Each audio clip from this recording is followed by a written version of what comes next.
परमेश्वर कबीर जी ने सृष्टि रचना सुनाई, वो सृष्टि रचना ये दास आपको सुनाएगा। परमेश्वर द्वारा दिया हुआ ज्ञान इस दास के वचनों में।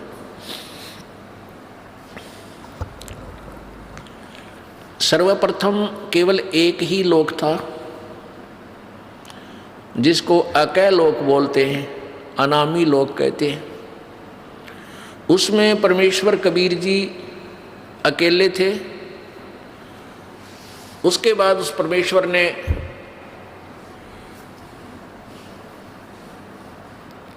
एक से अनेक होने का ख्याल किया। उसके लिए उस परमेश्वर ने अकय लोक से नीचे के 3 लोकों की और रचना की। वो लोक हैं अकय लोक से नीचे का अगम लोक, उससे नीचे का अलख लोक, उससे नीचे का लास्ट वाला चौथा लोक जो है, यानी अनामी अलग अकय लोक से अलग वो तीसरा लोक, और कुल मिलाकर चौथा लोक जो है वो सत्य लोक है। उसी पूर्ण परमात्मा ने, पूर्ण प्रभु ने, कबीर देव ने, कबीर साहब ने अपने ही अन्य 3 रूपांतर और किए। अगम लोक में वो अगम पुरुष कहलाता है, अलख लोक में अलख पुरुष, और सत्य लोक में वो सत्य पुरुष। एक ही परमात्मा अपने 3 रूप बनाकर वहाँ विराजमान है। परमेश्वर ने सर्वप्रथम सतलोक की रचना की, सतलोक के अंदर सृष्टि रचना की। अपनी सबद शक्ति से 16 पुत्रों की, अपनी प्रथम वचन से 16 द्वीप, 16 स्थान अलग अलग परमात्मा ने बनाए। फिर 16 शब्दों से, 16 वचनों से 16 पुत्रों की उत्पत्ति की, और उन सबको कहा कि तुम अपने अपने द्वीप में अलग अलग रहो। उसके पश्चात परमेश्वर ने, कबीर जी ने अपने पुत्र उन 16 में से जो अचिंत है उससे कहा कि अचिंत आप अन्य रचना आप करो। अब अचिंत ने परमेश्वर से प्राप्त शक्ति के आधार से इस अक्षर पुरुष अर्थात परब्रह्म की उत्पत्ति की। अक्षर पुरुष स्नान करने के लिए उस मान सरोवर में चला गया जो परमात्मा ने ही उन सब द्वीपों के साथ ही रचना की थी। ये सरोवर तालाब आदि एक जैसे शहर के नगर के अंग ही होते हैं, ऐसे इस मान सरोवर के अंदर वो स्नान करने के लिए गया, क्योंकि वहाँ श्वासों से शरीर नहीं है। सतलोक में श्वासों से शरीर नहीं है, और वहाँ ऐसा शरीर है जो बगैर वायु के भी रह सकते, वहाँ जीवित रहते हैं। जैसे आप देखते हो जल के प्राणी जल में ही रहते हैं, वो बाहर वायु ग्रहण करने आते ही नहीं। तो जल के अंदर वो जाकर के उस शीतल जल में सो गया, काफ़ी समय तक बाहर नहीं आया। तब परमेश्वर कबीर जी ने,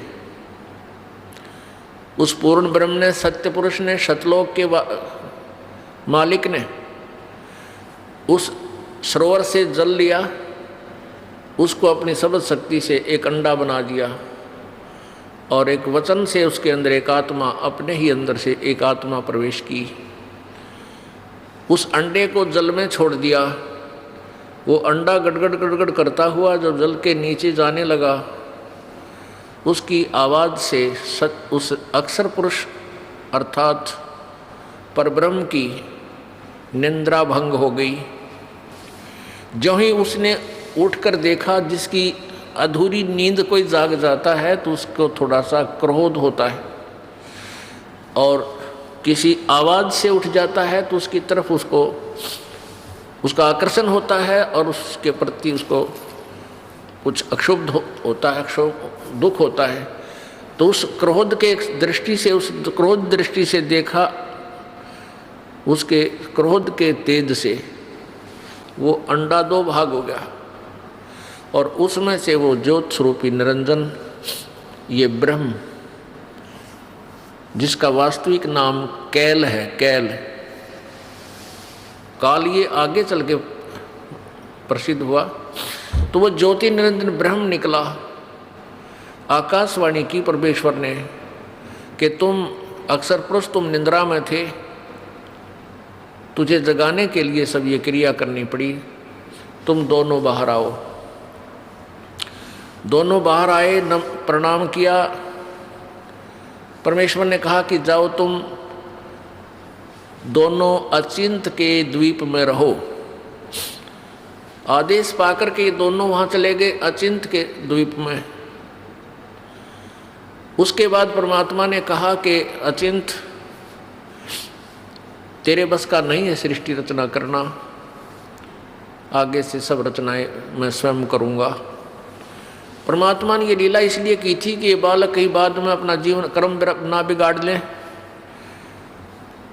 इनकी फड़क निकाल दूं, इनका भ्रम मिटा दूं कि समर्थ ही कार्य सब कर सकता है, जीव के बस का नहीं। अचिंत चुपचाप बैठा रहा। अक्सर पुरुष वहाँ जा करके सो गया, उसके बस की बात नहीं, इसको कैसे जगाऊं। तो जीव जीव ही रहेगा और पीव पीव ही है।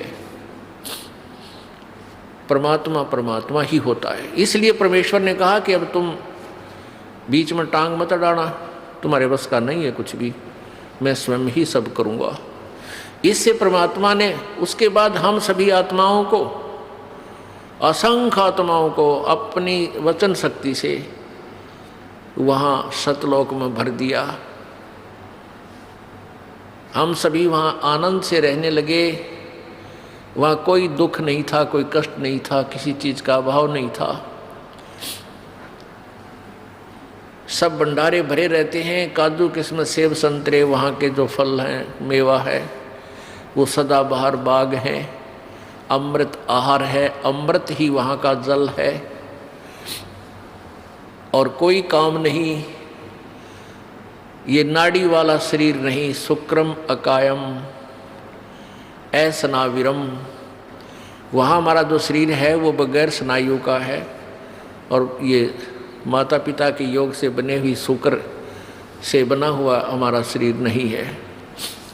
तो वहाँ कोई रोग नहीं, कोई बीपी हाई ना, कभी लो नहीं, किसी प्रकार का कोई शुगर नहीं, ना वहाँ कैंसर, ना फेफड़े खराब हो, ना गुर्दे खराब हो, कोई भी कष्ट नहीं, किसी चीज़ का अभाव नहीं, कोई काम नहीं, सुंदर आहार, सदाबहार बाग, हर चीज़ वहाँ उपलब्ध रहती है।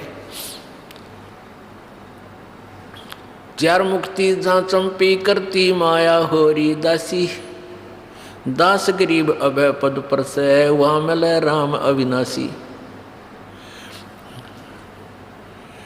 वहाँ जहाँ जैसे यहाँ की चौथी मुक्ति ब्रह्मलोक में जाना होता है, वहाँ पर अपने पुण्यों के आधार से कुछ दिन स्वर्ग के अंदर वो सुविधाएँ जो प्राप्त हैं, जैसे होटल में जाके अपनी ही पूंजी से ये प्राणी सुविधाएं प्राप्त करता है और पूंजी समाप्त होने के बाद फिर अपने कर्म क्षेत्र में आ जाता है जहाँ वो काम करता है।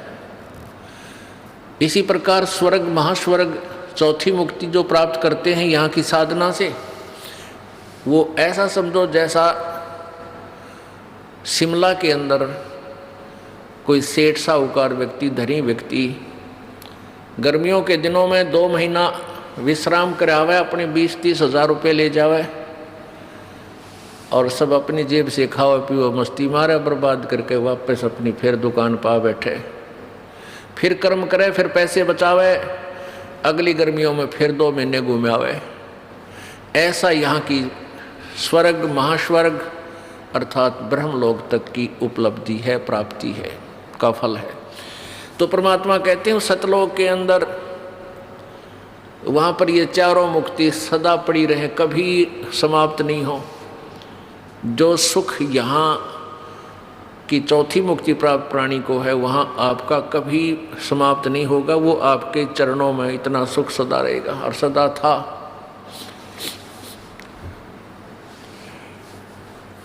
कुछ दिनों के बाद क्या हुआ कि इस ज्योति निरंजन काल के मन में एक खुरापात उत्पन्न हुआ। इसमें कुबद उत्पन्न हुई, कुमति। इसने सोचा कि मेरे सभी भाई जितने भी हैं सब अलग अलग आराम से रह रहे हैं, बड़े बड़े द्वीप हैं उनके, और हम 3 एक द्वीप में रह रहे हैं। तो उसने क्या किया, एक पैर पे खड़ा होकर तपस्या प्रारंभ की। किसने? इस ज्योति निरंजन ने, ब्रह्म ने, जो 21 ब्रह्मांड का स्वामी है। वहाँ सतलोक में ये केवल एक द्वीप में रहते थे 3 जने। तो इसने 70 युग तक जब तप किया, और जब ये तप कर रहा था, हम इस काल के जाल में कैसे फंसे। पुण्यात्मा, ये परमात्मा कबीर उस पूर्ण ब्रह्म द्वारा बताई गई कहानी है। ये कोई बालकों की कथा नहीं, या भूतों की कहानी नहीं है, या फिल्म स्टोरी नहीं है। ये 100% यानी 100% सत्य है। आपको बताया कि आप जी ने वो अज्ञान इतना सुन रखा है, वो बकवाद इतनी सुन रखी है कि सत्य कथा को आप बकवाद समझते हो। ये सोचते तो बनावटी बातें हैं। बनावटी बातें बनाने की उस परमेश्वर को कोई आवश्यकता नहीं थी। हम बहुत बना रहे थे, बहुत अपनी अपनी डफली बजा रहे थे, तभी आकर के उस परमेश्वर ने हमें शिक्षा दी कि तुम गलत ज्ञान से रंगे जा चुके हो। प्रत्येक पॉइंट परमात्मा का एक एक शब्द सत्य है। क्या कहा, कैसे हम फंसे कि जब ये ज्योति निरंजन काल, ये ब्रह्म तपस्या कर रहा था, एक टांग पर खड़ा होकर के अलग से स्थान प्राप्ति के लिए, राज्य प्राप्ति के लिए, तब से राज्य प्राप्त होता है। तो हम इसकी तरफ देख रहे थे, इसकी इस कला पर, इस अदा पर, इस एक्टिंग पर हम सभी आत्माएं आसक्त हो गए।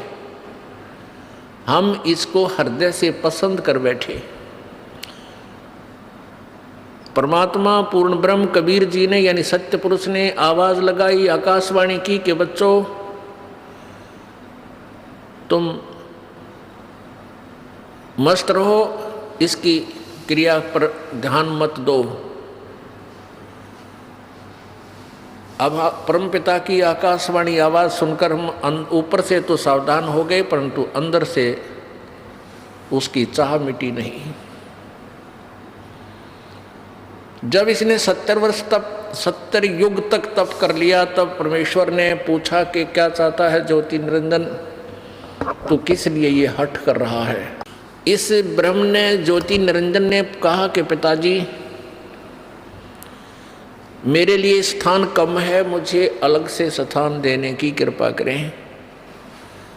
परमेश्वर कबीर जी ने कहा कि ठीक है, तुझे तेरे 70 युग के तप के प्रतिफल में मैं तुझे 21 ब्रह्मांड देता हूँ। जैसे एक धनी पिता अपने पुत्र को 21 प्लाट दे दे कि ले भाई ये 21 प्लाट तेरे हैं, क्यों रोजाना टेंशन पैदा करता है, तू झगड़ा करता रहता है, ले पकड़ अपने 21 प्लाट तू अपने अलग रख। ऐसे इसको 21 प्लाट दे दिए परमेश्वर ने, 21 ब्रह्मांड दे दिए। अब ज्योति निरंजन काल ने सोचा, ब्रह्म ने सोचा कि इसमें कुछ कंस्ट्रक्शन करूं, रचना भी हो, खाली प्लाट के काम आओगे। इसने फिर तपस्या प्रारंभ की, 70 युग फिर की, और हम और ज़्यादा इस पर आसक्त होते चले गए। परमात्मा रह रहकर हमें समझाने की चेष्टा कर रहे हैं कि तुम अपने मस्त रहो, इसकी इस क्रिया पर ध्यान मत दो। लेकिन हम इतने ढीठ हो गए, अपने परमपिता को भी धोखा देने में नहीं चूके। दूसरी बार जब इसने 70 युग तप किया तो परमात्मा ने पूछा भी क्या मांगता है तू, जो तू मांग रहा था वो मैंने दे दिया। ज्योति निरंजन ब्रह्म ने कहा कि प्रभु पिताजी इसमें कुछ रचना की सामग्री देने की कृपा करो। परमेश्वर ने कहा कि ले बेटा, 5 तत्व और 3 गुण प्रभु ने बनाकर अपनी सबद शक्ति से उत्पन्न करके इसको दे दिए। अगले खेल ले, खेल खिलौनों से। अब इसने सोचा भी कंस्ट्रक्शन भी कर लूँगा, फिर अकेले का जी लग गया 21 प्लाटों में, तो संतान भी चाहिए, यानी मेरे साथ कुछ आत्माएं भी हों, मेरे साथी हों, मिलजुल कर वहाँ रहें आराम से। इस दृष्टिकोण से इसने फिर तपस्या की। उस समय इसने 64 युग तक जब तप कर लिया, तब परमेश्वर कबीर जी ने, सत्य पुरुष ने पूछा कि भी ज्योत निरंजन, जो तू मांगता था वो मैंने तुझे दे दिया, जो तूने मांगा वो मैंने तुझे दे दिया, अब क्यों हट कर रहा है, अब क्या चाहता है तू? तो ज्योति निरंजन ने कहा कि पिताजी मुझे कुछ आत्माएं दे दो, मेरा अकेले का जी नहीं लगता, दिल नहीं लग रहा। परमेश्वर ने कहा कि भी बात सुन ले ज्योति निरंजन, ये सभी आत्माएं मेरे बच्चे हैं, मेरा अंश है, क्योंकि मेरे वचन से, मेरे शरीर से ये बाहर आए हैं, उत्पन्न मैंने उत्पन्न किए हैं। ये जीव नहीं दे सकता किसी कीमत पर, किसी भी तेरी क्रिया पर और किसी भी तप से जब से मैं ये नहीं दूंगा, मैं नहीं दे सकता, ये मेरी आत्मा है। उस अंतर्यामी परमात्मा को सब पता था कि ये दूध फट गया, ये सेब खराब हो गए, और सेब खराब हो जाए तो वो सेब सेलर उस सेब को उन सेबों से बाहर दूर फेंक देता है, बाहर फेंक देता, उसको मंडी के खागड़ खाया करें, फिर पातला कुचला, कुत्ते खावें, गधे खावें। तो ऐसे हम सभी आत्माएं उस परमात्मा की दृष्टि से गिर गए, हम पतिव्रता पद से गिर गए, क्योंकि हम इस ज्योति निरंजन को अंतर आत्मा से चाहने लगे, और पिताजी के कहने के बावजूद भी हमने अपनी चाहत को वापस नहीं किया। पुण्यात्माओं, आप देखते हो ये रोग हमारा वहीं से लगा था। ये आप देखते हो, ये हीरो और हीरोइन, अभिनेता अभिनेत्री अपने रोजी रोटी के लिए नाचना कूदना, चटक मटक डायलॉग बना बना के इसे गाँव में नाच बजावे, और हम उनके ऊपर आसक्त हो जाते हैं, युवा बच्चे। और माता पिता कितना इनको धमका ले टेलीविजन ना देखियो, कितना इनको कह ले कि सिनेमा देखने मत जाइयो, कहेंगे को नहीं जावा, और सिनेमा का वहाँ पाऊंगी। यहाँ इस बरवाला में, हिसार में या कहीं आसपास पता लग जाए न युवा बच्चों को कि वहाँ हिसार में कोई अभिनेत्री आई है या कोई अभिनेता, ये नाच कूद करनी है, फिल्मों में कार्य करने वाले ये आया है, तो देखे इनका जमघट है, भगवान इतने इकट्ठे हो जाएंगे, कहाँ से खड़ा है, आधा किलोमीटर दूर से एडी ठाठा देखे जाके वो खड़ा स्टेज पर, वो खड़ी, और लेना एक ने देने दो, सारा दिन धक्के खा के और उल्टे आ जा। तो बेमतलब वो अपने पैसे के लिए, अपनी रोजी रोटी के लिए उछल कूद कर रहे, और हम फ्री में उनके लिए वहाँ धक्के खाते आन रहे। तो ये रोग हमारे वहाँ लगा था। तो हम अपने उस मूल मालिक ने, उस परम पिता पर आसक्त रहे नहीं, जो सारे सुख देता, कोई रोग नहीं, कोई दुख नहीं, कोई किसी की मृत्यु नहीं, किसी का बेटा मरे नहीं, किसी की बेटी मरे नहीं, और उसको छुबोल कर हम इस पे ज्योति निरंजन की इस कला पर एक पैर पर खड़ा होकर तप कर रहा। ओह देख रहे हो, देख, आप यहाँ देख लियो, इस बरवाला में कोई या शहर आसपास की तरह को बाबा जी, ये नकली हठ योगी, शास्त्र विरुद्ध साधक नो पता लग जाना, वह बाबा जी खड़ा तप है भाई, और 5 दिन हो गए, 10 दिन हो गए, कोई फिर महीना हो जा, तो सारा बरवाला देखने जा, सारे उस पर चढ़ा का, और भाई पैर सूझ रहे हैं, मोटे मोटे पैर हो गए, और क्या होंगे उस गधे के, खड़ा रहेगा तो पैर सूझेंगे। परमात्मा ने भक्ति करने का तरीका बताया है वेदों में, गीता जी में, बिल्कुल आसान मार्ग है, सहज मार्ग है, वो तो किया नहीं। तो उस पर आसक्त हो जाए, किसी को कह दे भाई बैठ कर भजन कर ले, यू नाम है, ये मंत्र हम जो आपको बताते सबसे आसान, यू ना बने और न्यू के पेट पलनिया जाऊंगा और कावड़ लाऊंगा, फुदड़ फुदड़ पैदल जाकर पैदल, कितना डले डुआले डोलेगा, पर बैठ कर मंत्र 2 माला कर दें, अंगड़ाई टूटन लग जाए, चल लगे तो घूम का वहाँ। अब घूमा पर घूमना पर हो गया अपने पाछे, फिर कौन बैठने देगा। तो कहने का भाव ये कि हमारा यह बीमारी वहाँ से लगी हुई है, अब इसको हमने दोबारा सेट करना है। अब ये ज्ञान से सेटिंग होएगी। ये जो कथा आपको दास बता रहा है, ये परमात्मा की बताई हुई है, किसी बालक का ज्ञान नहीं है। इसको आपने हृदय में लिख लेना है, और तब इस ज्ञान को, अध्यात्म ज्ञान को आप समझ पाओगे, नहीं तो ऐसे ही भ्रमित रहेंगे। क्योंकि सृष्टि रचना के बिना कोई भी सिर पैर किसी शास्त्र का आप समझ नहीं सकते। ये मास्टर की है, ये मुख्य चाबी है उस सदग्रंथों को समझने की और आध्यात्मिक ज्ञान को जानने की। तो परमेश्वर ने कहा भाई बात, एक शर्त है मेरी, एक शर्त पर मैं तेरे साथ अपनी इन आत्माओं को भेज सकता हूँ, यदि कोई सब इच्छा से तेरे साथ जाना चाहते हो तो चले जाएंगे, फिर मैं उनको आज्ञा दे दूंगा। ज्योति निरंजन ये ब्रह्म हमारे पास आया, सभी आत्मा जो आज गधा कुत्ता सुअर मच्छर माखी गंदी लाड़ी के कीड़े हैं, जल के कीड़े जलचर बने हुए हैं, या ब्रह्मा विष्णु महेश बने हुए हैं, या दुर्गा बनी है, माताएं बनी हैं, जितनी देवियां बनी हैं, देवता बने हैं, ये सभी हम वहाँ सतलोक में रहा करते हैं।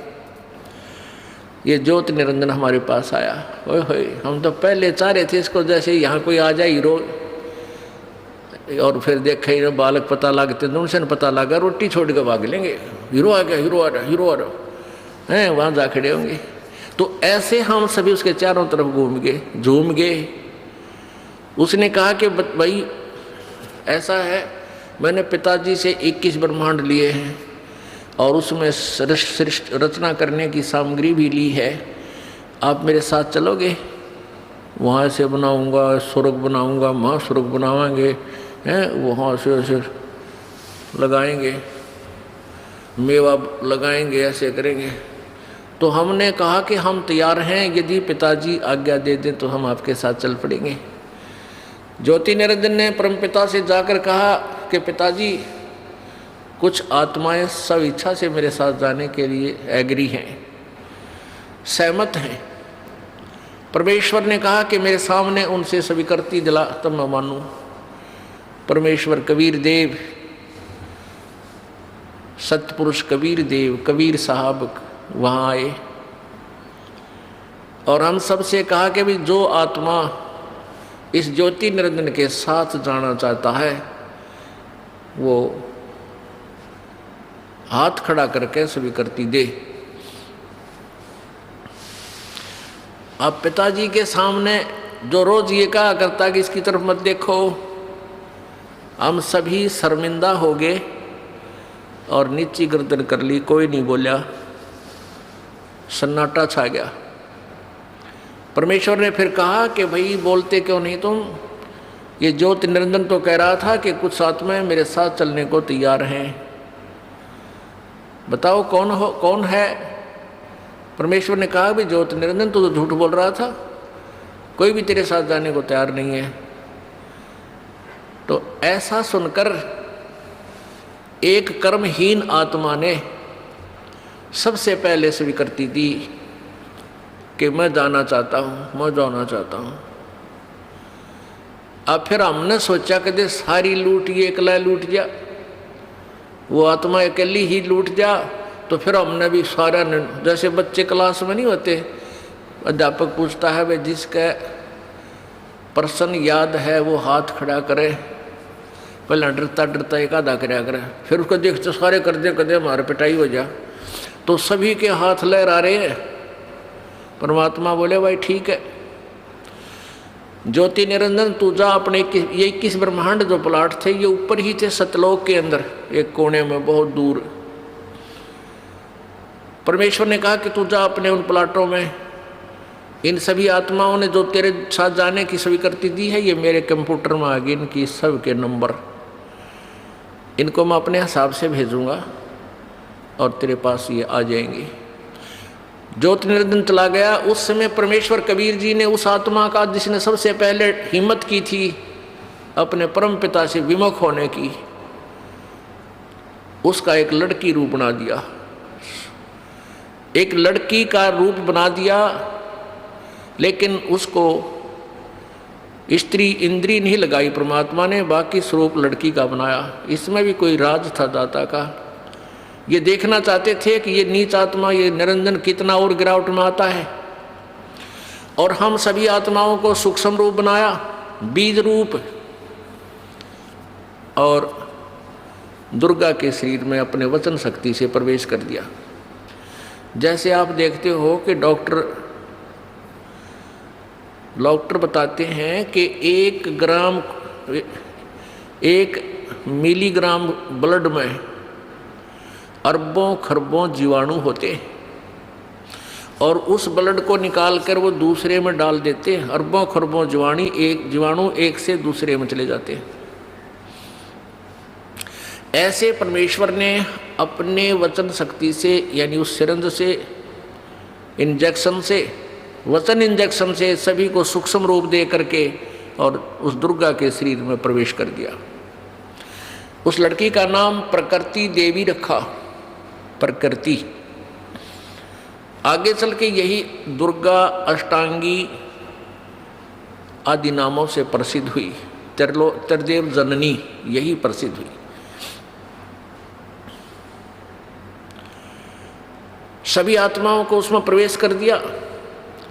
उस लड़की से कहा कि बेटी तेरे अंदर मैंने सभी आत्माओं को प्रवेश कर दिया है, और तेरे को मैं एक वचन शक्ति देता हूं कि जितने जीव तू कहेगी उतने ही तेरे वचन से, तेरे अंदर से अपने आप मेरी ताकत से, मेरी पावर से, मेरी शक्ति से बाहर आ जाएंगे, और वो युवा शरीर में प्रकट हो जाएंगे।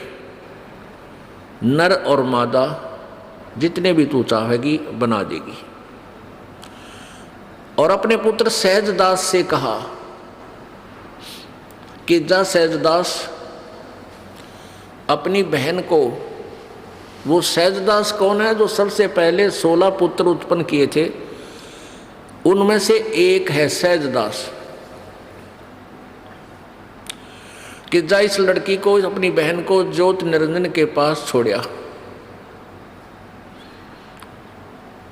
अब सहजदास अपने परम पिता की आज्ञा पाकर अपनी बहन दुर्गा को लेकर के ज्योति निरंजन के पास गया। प्रभु आदेश से उसे कह दिया, और आदेश दिया था प्रभु ने जोगजीत को कि सहजदास को कि बता देना उसको कि इस लड़की के अंदर मैंने सब आत्माएं प्रवेश कर दी हैं, और इस लड़की को शब्द शक्ति दे दी है, जितने जीव तू कहेगा ये उत्पन्न कर देगी।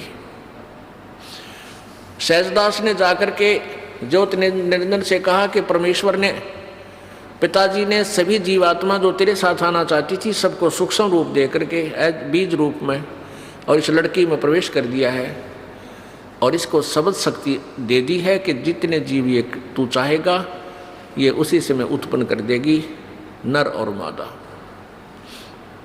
ऐसा कहकर के जो सहजदास वापस आ गया, वहाँ दुर्गा यानी ये प्रकृति और वो काल ज्योति निरंजन दोनों रह गए। अब युवती होने के कारण लड़की का रंग रूप निखरा हुआ था, और ज्योति निरंजन के अंदर ये काम वासना का अंकुर फूट गया। उस युवा लड़की को देखकर इसके अंदर दुर्विचार उत्पन्न हुए। लड़की के साथ दुर्व्यवहार करने की चेष्टा की, उसके साथ बदतमीजियां प्रारंभ की। दुर्गा समझ गई कि इसकी नीयत में दोष आ चुका है। प्रकृति देवी ने कहा कि ज्योति निरंजन मेरी एक अर्ज सुन ले, तू ये पाप मत कर, तू मेरा बड़ा भाई है, मैं तेरी छोटी बहन हूँ। तू पहले परमात्मा ने अंडे से उत्पन्न किया, उसके बाद हमारी उत्पत्ति की। और बहन भाई का ये नाता, ये दुराचार महाघोर पाप होता है, ऐसा जुल्म मत करें। अब ज्योति निरंजन ने एक नहीं सुनी उस देवी की, हर संभव यातना भी उसने कैंसिल कर दी, रिजेक्ट कर दी। तब दुर्गा ने सोचा कि अब तेरी इज्जत के बचाव का कोई विकल्प नहीं बचा। तब उसने अपना सूक्ष्म रूप बनाया और जो ही उसने बकवादों के लिए मुंह खोल रखा था, अभद्र तरीके थे, उसके मुख के माध्यम से और पेट में पहुंच गई। वहाँ से प्रार्थना की, हे पिताजी, हे सत्य पुरुष, मेरे साथ ऐसे ऐसे इस ज्योति निरंजन ने बदतमीजियाँ की, मेरे साथ ये दुष्कर्म करना चाहता था, मैंने इसके पेट में शरण ली, मेरी रक्षा करो। तब परमात्मा, मालिक को मालूम था कि न के टिड्डे देगा यो, आज तक प्रसन्न हो गए इसके साथ जाने के लिए, बैठ लिए इसकी रेल में, आगे देखो क्या जुल्म करेगा इनके साथ। पता था परमेश्वर को। तो परमात्मा पूर्ण ब्रह्म स्वयं ही अपने पुत्र जोगजीत का रूप धारण करके और वहाँ प्रकट हो गए इस काल के लोकों में, ये ऊपर ही थे सतलोक में। वहाँ जाकर कहा कि ज्योति निरंजन सुन ले आदेश परमपिता का। परमपिता बोल ही रहे थे, आज से तेरा नाम काल होगा, 1,00,000 मानव शरीरधारी प्राणियों का तो नित सूक्ष्म शरीर से का तो नित आहार करेगा, 1,00,000 मानव शरीरधारी प्राणियों से निकले उस गंध को तू नित खाया करेगा और 1,25,000 उत्पन्न करेगा। और आज से तुम्हें यहाँ से निष्कासित किया जाता है, चले जाइयो यहाँ से तुम दोनों के दोनों। अब दुर्गा ने जुल्म किया, सबसे पहले ये स्वीकृति दी, अपने परमपिता से नाता तोड़ा, इस दुष्ट के साथ जोड़ा, तो हम अपने परमपिता के हृदय से गिर गए, हम पतिव्रता पद से गिर गए,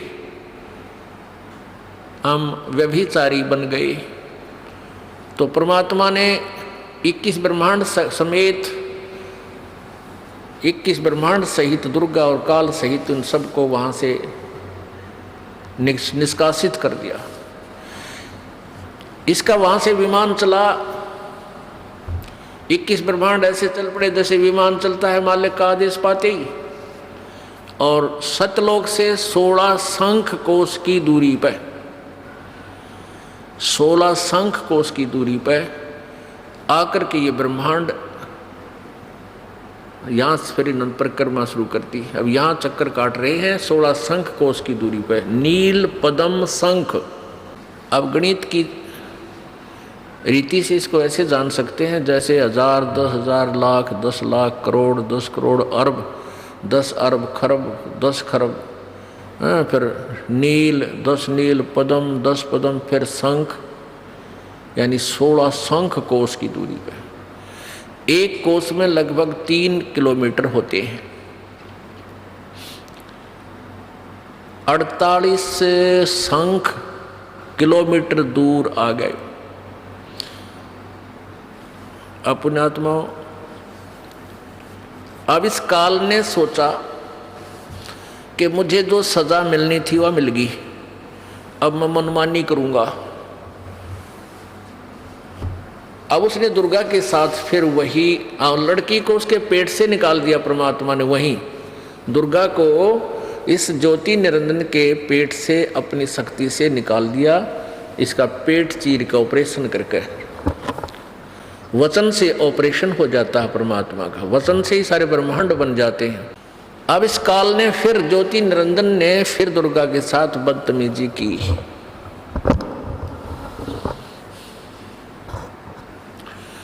इसने फिर बदतमीजी प्रारंभ की। दुर्गा ने फिर प्रार्थना की कि ज्योति निरंजन, पहले तो तू मेरा बड़ा भाई, मैं छोटी बहन हुई तेरी, और फिर मैं तेरे पेट से बाहर आई हूँ, तेरी बेटी होगी। कम से कम किसी एक नाते की तो शर्म कर। इसने एक नहीं मानी और अपने नाखूनों से, अपने पावर से लड़की का प्रजनन इंद्री बनाई और उसके साथ फिर जबरदस्ती शादी की। उससे ये 3 पुत्र उत्पन्न किए, रजगुण ब्रह्मा, सतगुण विष्णु, तमगुण शिव जी। तीनों को एक एक गुण युक्त कर दिया। पुण्यात्माओं, ये कथा है जो परमेश्वर कबीर जी ने बताई। अब इस कथा को यदि हम एज इट इज छोड़ दें, जो कि तो छोड़ दें, तो कोई नहीं माने और सब ये कहें ये तो दंत कथा है, बनावटी बातें हैं, ये कि कदे सुनी नहीं, आज तक किसी ने बताई नहीं, कहाँ प्रमाण है, हमें दिखाओ। तो ये दास आपको ढेर सारे प्रमाण दिखाएगा और उन्हीं सदग्रंथों में दिखाएगा जिसको आप श्रोधार्य मानते हो, एथेंटिक मानते हो, वास्तविक मानते हो। उनमें से कौन कौन से हैं? पवित्र गीता जी, पवित्र 4 वेद, पवित्र 18 पुराण, इनके अंदर। और 5वां वेद जो आपको सुना रहा है ये दास, सूक्ष्म वेद, ये दास आपको सुना रहा है जो परमेश्वर ने, कबीर जी ने आके बताया। और आंखों देखा उन महापुरुषों का विवरण उनकी अमृतवाणी में, वो भी प्रमाण आपको दिया जाएगा जिनको परमात्मा का साक्षात्कार हुआ है।